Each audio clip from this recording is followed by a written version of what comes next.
사울 왕에게 쫓기던 다윗은 신변보호를 위해서 블레셋 왕의 밑으로 들어가게 됩니다. 블레셋은 이스라엘의 원수요, 동시에 사울과 다윗의 대적이었지만 적의 적은 새로운 친구다라는 그런 정치적 논리로 인해서 자신의 목숨을 노리는 사울을 피해서 적국의 왕 아게스 밑으로 들어가게 된 거죠.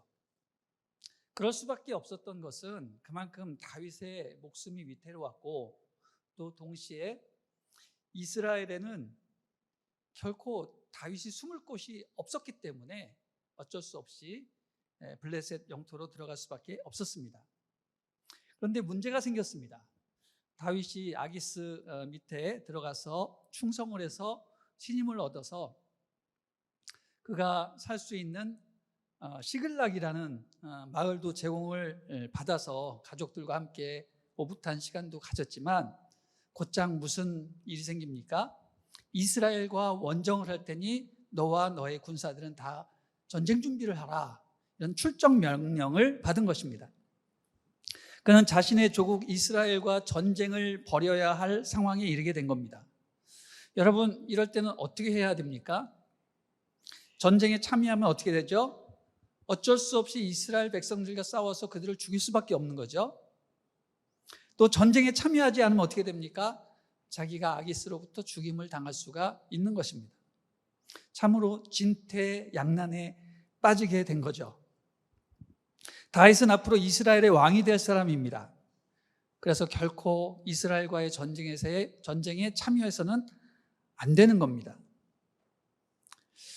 성경을 보면 이런 진퇴양난의 상황에서 그가 기도했다라는 말은 나오지 않지만 분명 내심 갈등하고 속으로 간절히 하나님께 지혜를 달라고 기도를 했을 것이라고 봅니다. 제가 예전에 서빙고에 있었을 때 저의 친구 동역자 목회자가 있었습니다. 그 목사님이 어느 날 교회로부터 그 외국의 비전교회로 가라는 그런 발령을 받았습니다. 그래서 비자 신청을 하고 기다리고 있는데 어느 날 갑자기 전화가 한 통이 왔습니다. 그 전화를 받아보니 전화를 거친 분은 당시 기도의 사람으로 유명하신 어떤 장로님이셨습니다. 그 장로님께서 우리 친구 목사님에게 이렇게 말씀을 하셨습니다.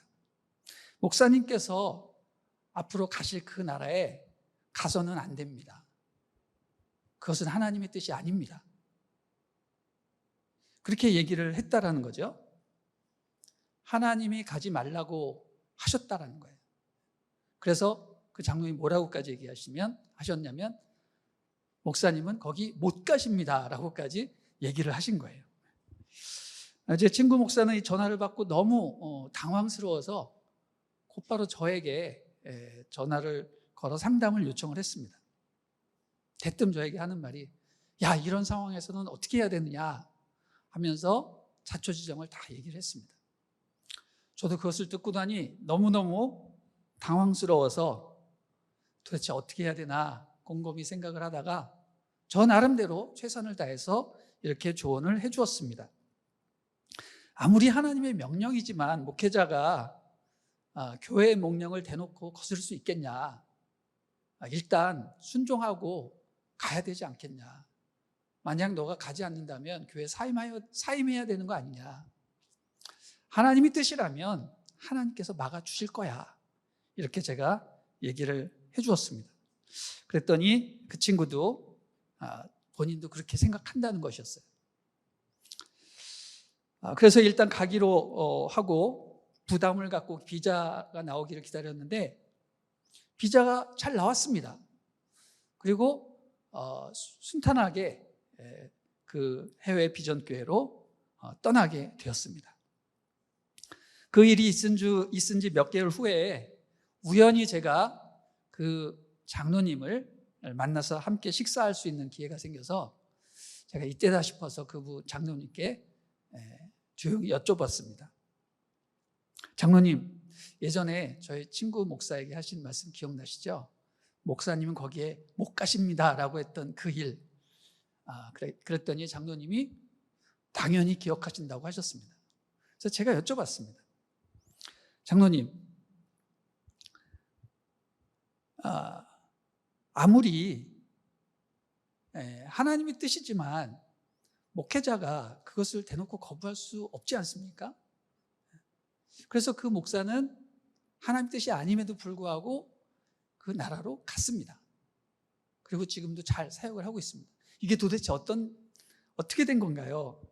이렇게 질문했습니다. 그랬더니 그 장로님께서 하시는 말씀이 이런 말씀이었습니다. 당연히 목회자가 교회의 명령을 받았을 때 이것이 하나님의 뜻이 아니라고 그 자리에서 대놓고 거부할 수는 없다라는 거죠. 그것은 맞는 거라고 하셨습니다.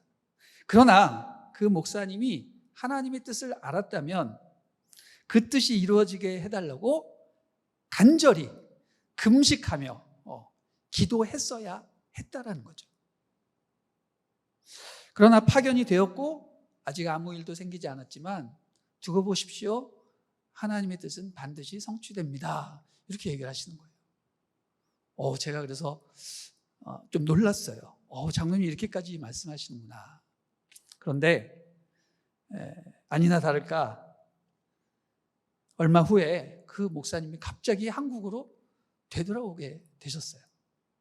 왜 그랬느냐?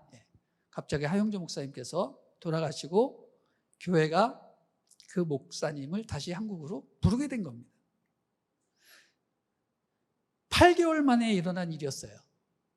여러분, 목회자가 한 교회로 청빙을 받았는데 다시 8개월 만에 돌아왔다는 것은 거기 가지 말았어야 했다는 거죠.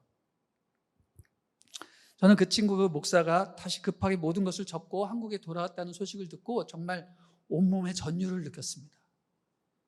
하나님이 살아계시고 하나님의 뜻은 반드시 성취되는구나, 이런 생각을 하게 됐죠. 여러분, 다윗이 바로 이런 상황이 아니었을까 생각이 됩니다. 그는 장차 이스라엘의 왕이 될 사람이었습니다.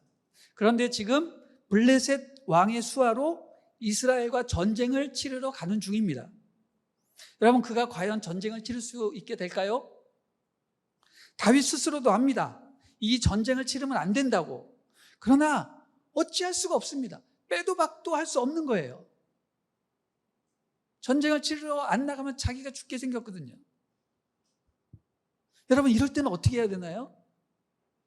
방법은 단 하나, 기도하는 수밖에 없죠. 기도밖에 답이 없습니다. 하나님의 뜻이 이루어지게 해달라고 간절히 기도하는 거죠. 주님, 내가 할 수 있는 일은 아무것도 없습니다. 주님께서 피할 길을 주십시오. 아마 다윗은 표현하진 않았지만 내면에서 정말 뜨겁게 하나님 앞에 기도를 하면서 전쟁터에 끌려가고 있었을 것입니다. 여러분, 그때 어떤 일이 일어납니까? 정말 기적 같은 일이 벌어지죠. 블레셋 군대의 장군들이 다윗이 전쟁터로 따라 나오는 것을 보고 다들 불쾌해하면서 아기스 왕에게 이렇게 얘기합니다. 왕이시여, 저 친구랑 같이 가면 나는 전쟁 참여 안 합니다. 그랬더니 여기저기 너도 나도 다 그렇게 하겠다고 보이콧 선언을 하는 거예요.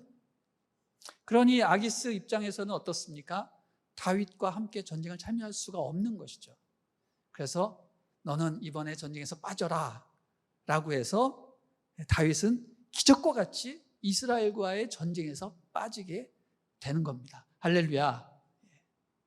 여러분, 바로 이런 게 하나님의 역사입니다.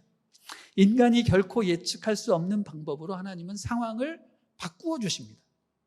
그러므로 우리는 어떤 상황에서도 기도하고 하나님의 뜻이 이루어지기를 간구해야 됩니다. 기도하면 어떻게 됩니까? 하나님의 뜻이 이루어집니다. 그리고 우리의 고민과 갈등도 사라지게 되는 거죠.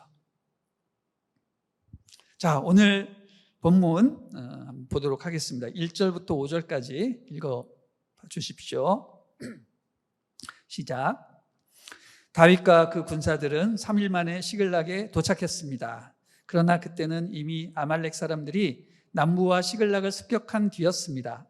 그들은 시글락을 공격하고 불태웠으며 노소를 불문하고 여자들과 거기 있던 사람들을 포로로 잡아갔습니다.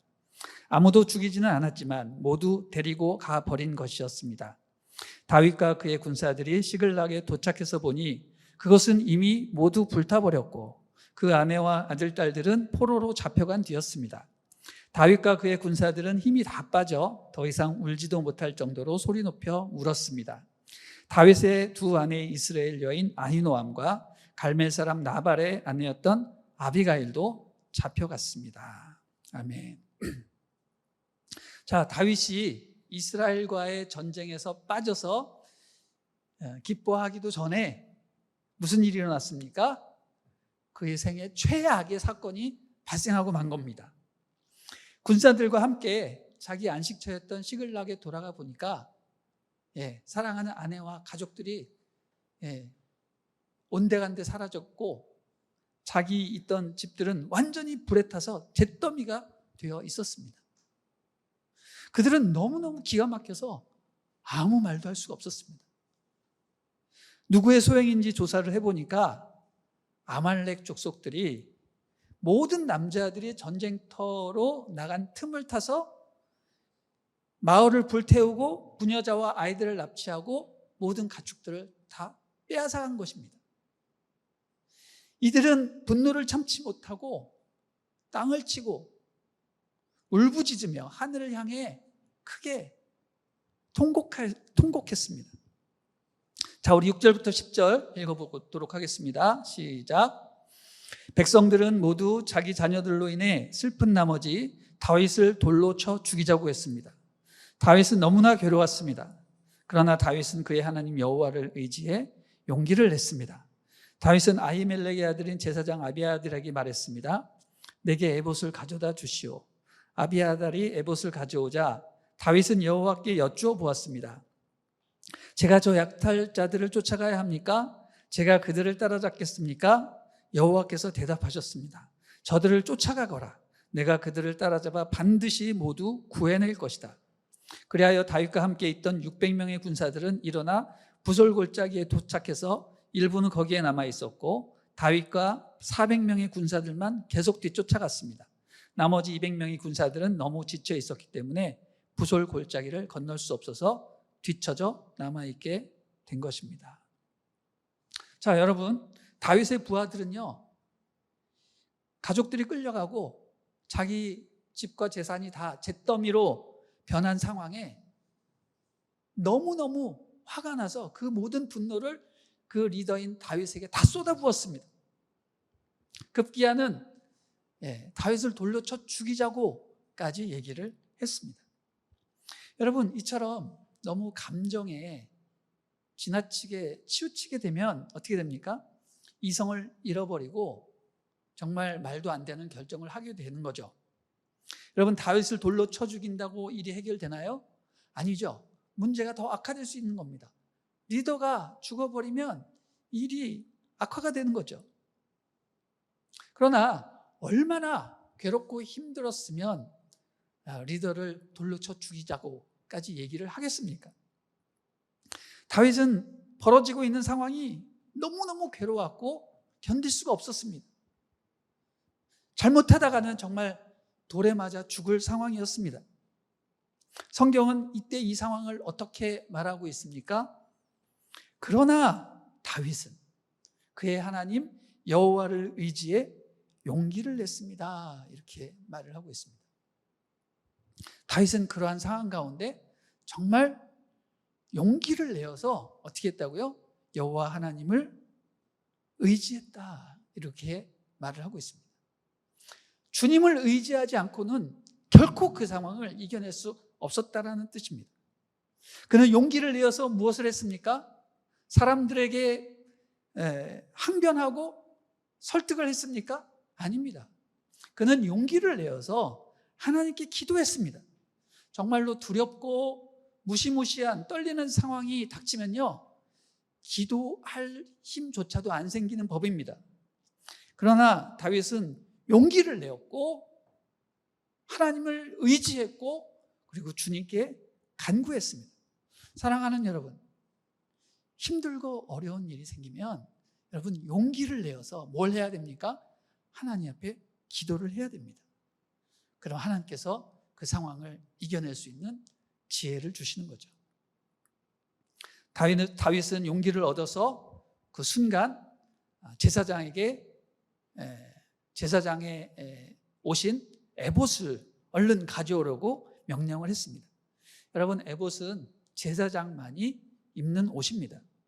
다시 말해서 다윗은 그 에봇을 입는 그 순간부터는 일개의 왕이 아니라 하나님의 기름 부음 받은 제사장으로서 하나님의 뜻을 대표해서 물을 수 있는 자격이 있다는 것을 뜻하는 겁니다.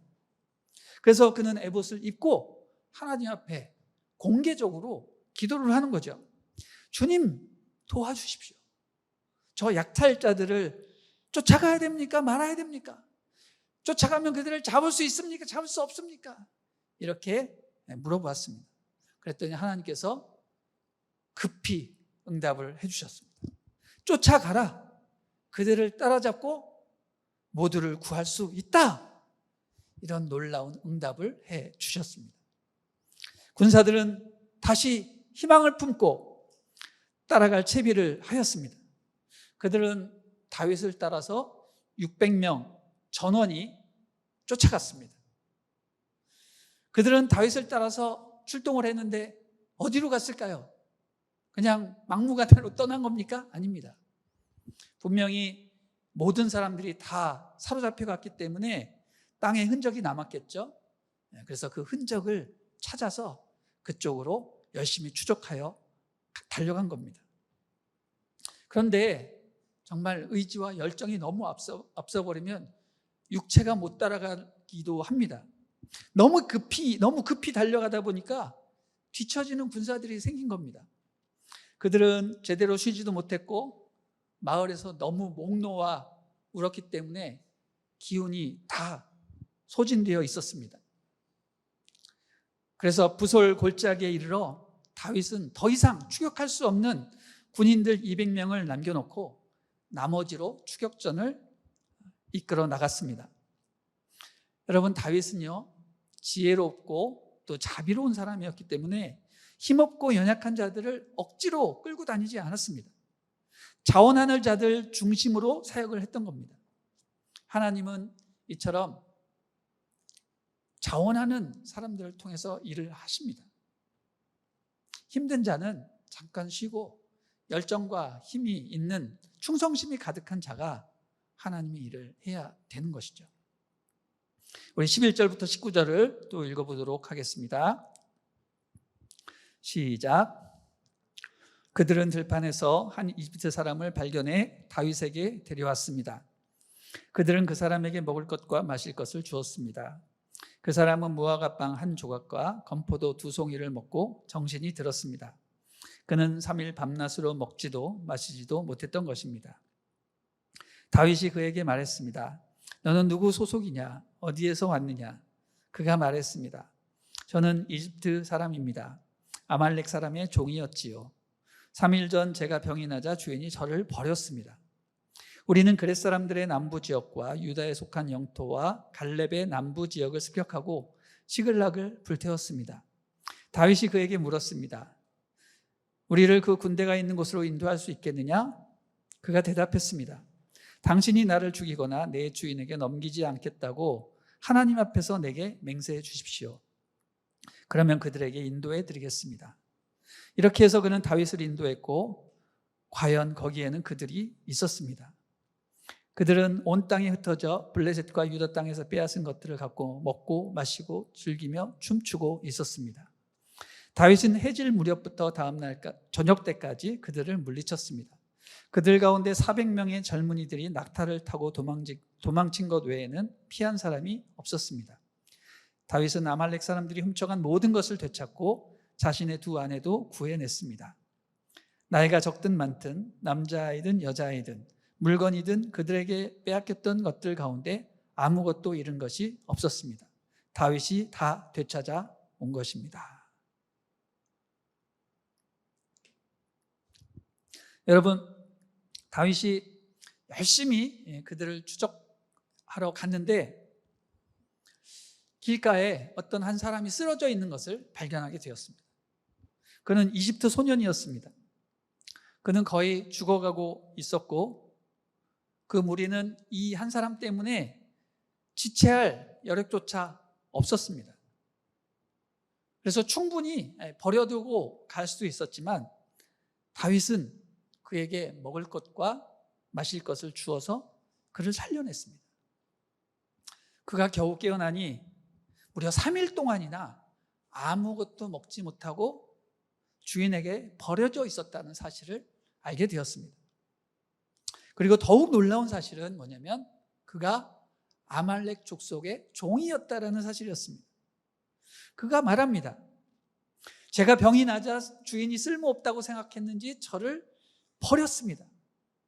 그들은 여러 곳을 약탈했고 시글락을 불살랐습니다.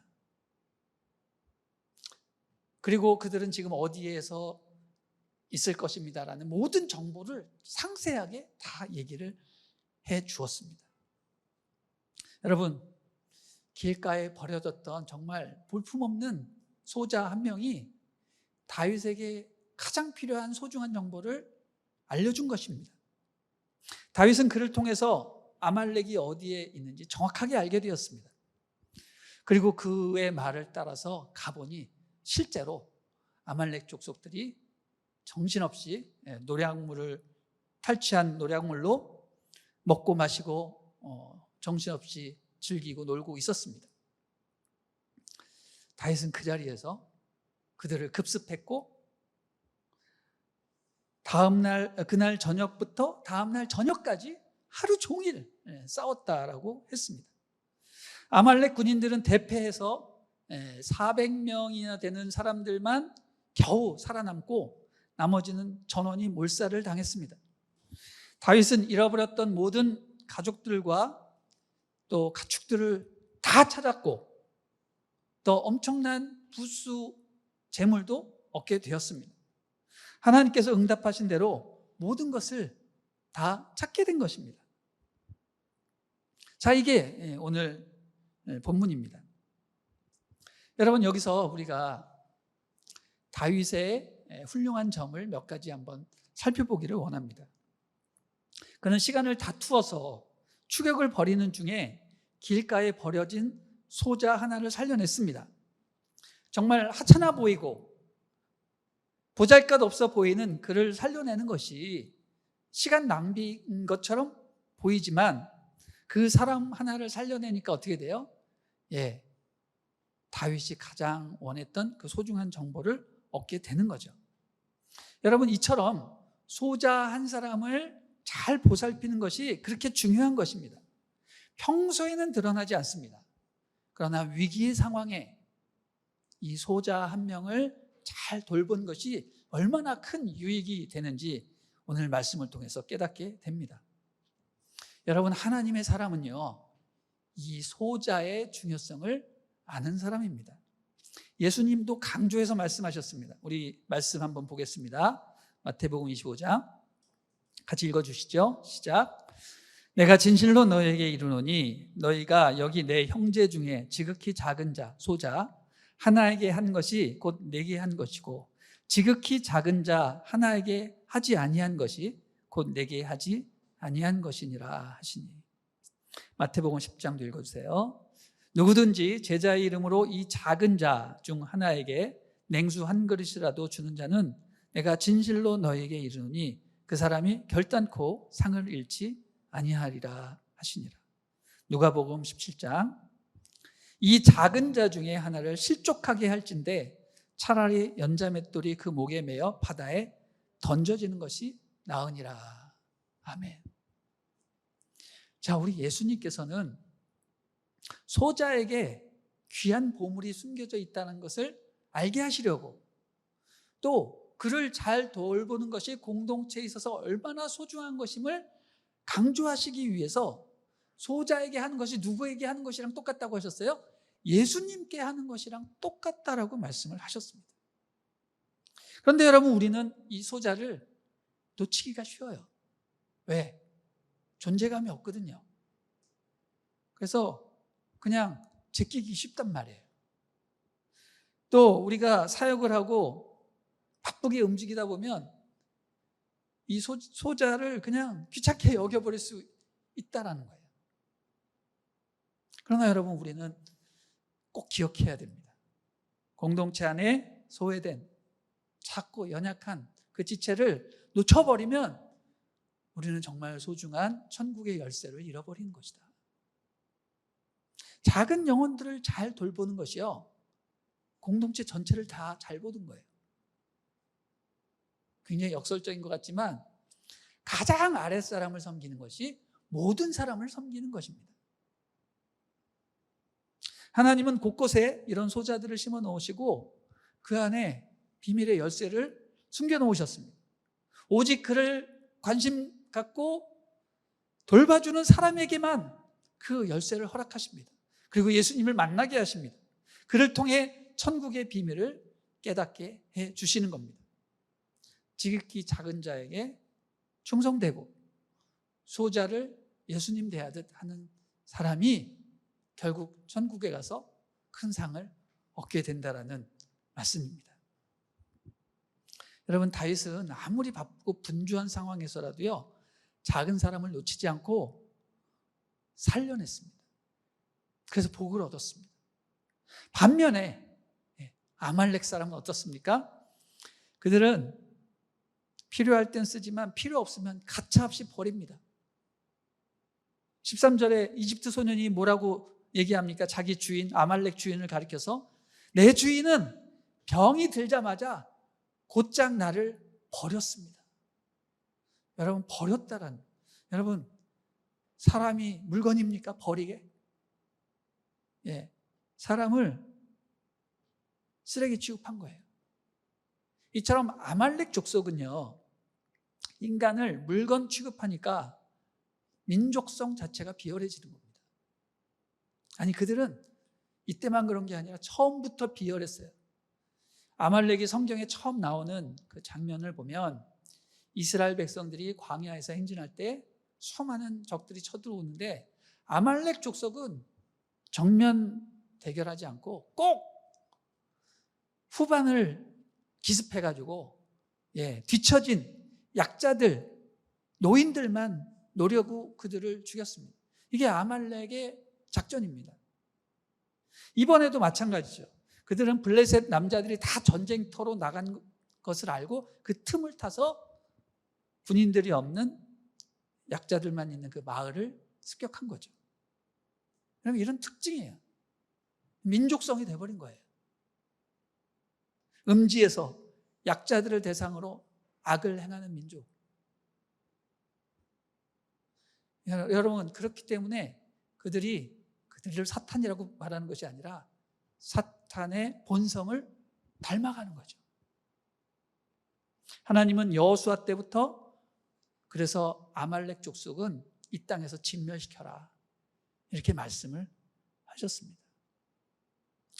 여러분, 요새 텔레반, IS 이런 과격 무슬림 단체들의 그 특징들을 보게 되죠. 인권을 유린하고 여성과 어린아이를 학대하는 그런 모습들은 정말 아말렉 족속과도 같은 그런 것이라고 생각이 됩니다. 그런 마음가짐으로 나라를 통치하는 민족은 반드시 망하게 돼 있습니다. 하나님이 용서하지 않으십니다. 자, 20절부터 25절까지 읽어보도록 하겠습니다. 읽어보겠습니다. 시작. 그는 소떼와 양떼를 모두 가져왔고 그의 군사들은 다른 가축들을 몰고 오면서 다윗이 빼앗은 것들이다 라고 외쳤습니다. 그리고 나서 다윗은 너무 지쳐서 따라갈 수 없어 부솔 골짜기에 남아있던 200명의 군사들에게로 돌아왔습니다. 그들은 다윗과 그와 함께 있던 사람들을 맞으러 나왔고 다윗은 백성들에게 다가와 인사했습니다. 그러나 다윗과 함께 갔던 사람들 가운데 악하고 야비한 사람들이 말했습니다.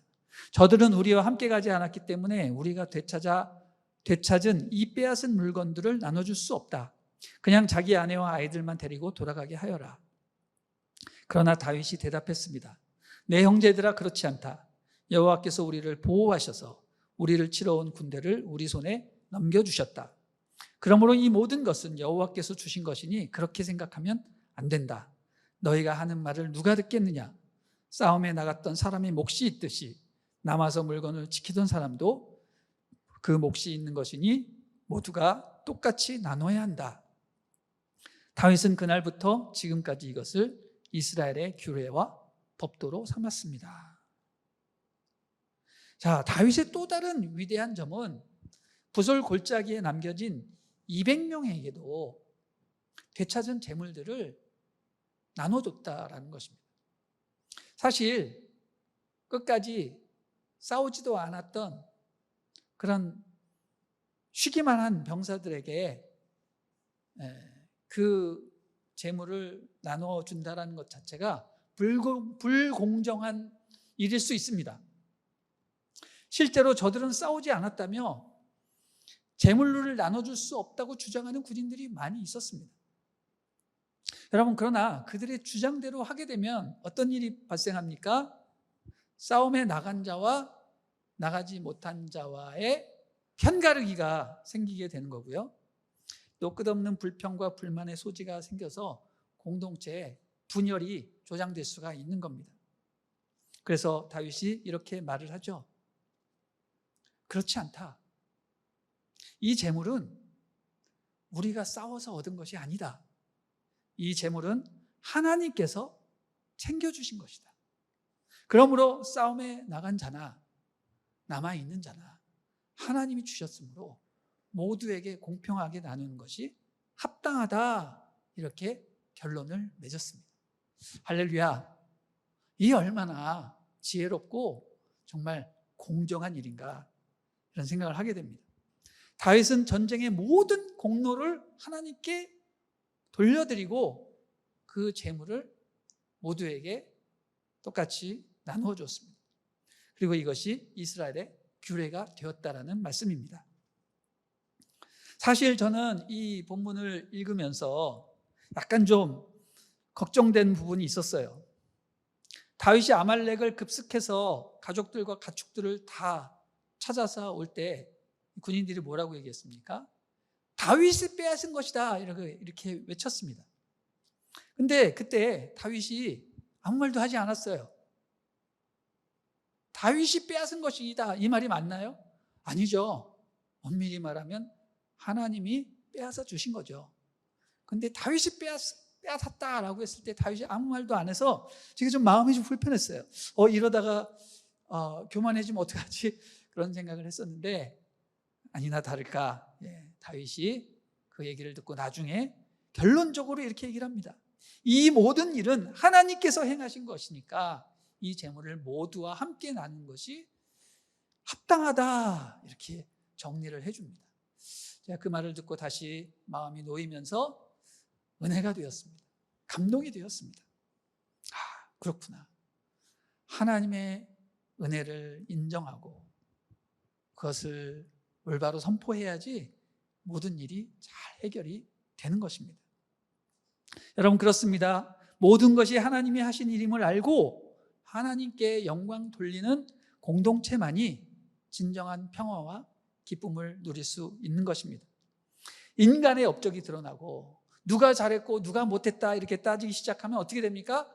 편가르기가 시작이 되는 거예요. 공동체는 미움과 시기로 파괴가 되는 겁니다. 적폐청산 좋을 수 있지만 그것으로 인해서 나라가 편가르기가 되는 거예요. 품을 수 있어야 됩니다. 용서할 수 있어야 되는 겁니다. 심판은 하나님이 하시는 겁니다. 리더는 늘 하나님께 영광을 돌리는 사람이 되어야 합니다. 자기가 한 것이 아니라 하나님께서 도와주셔서 이룬 일이라며 늘 자기 자신을 낮추고 힘들고 소외되는 사람들을 생각해 줘야 됩니다. 그러한 마음가짐을 갖는 것이 바로 어떤 공동체? 다윗 공동체다. 저는 그것을 믿습니다. 힘들고 어려울 때 용기를 내어서 기도하고 아무리 바쁘고 분주해도 소자를 챙기고 실수하고 부족한 사람들을 품고 편가르기 하지 않는 정말 대화합의 틀을 마련하는 공동체. 이게 다윗 공동체의 미래요 모습입니다. 현재의 모습입니다. 이런 마음가짐을 가져야 앞으로 통일 대한민국의 주역이 될 수 있는 것입니다. 저는 우리 다윗 공동체가 앞으로 이런 영성을 가지고 살아가기를 주님의 이름으로 축원합니다. 모두가 다윗처럼 세상에 나가서 대통합을 이루어내고 항상 기도하고 약한 자를 돌볼 수 있는 그런 리더들이 될 수 있기를 주님의 이름으로 축원합니다.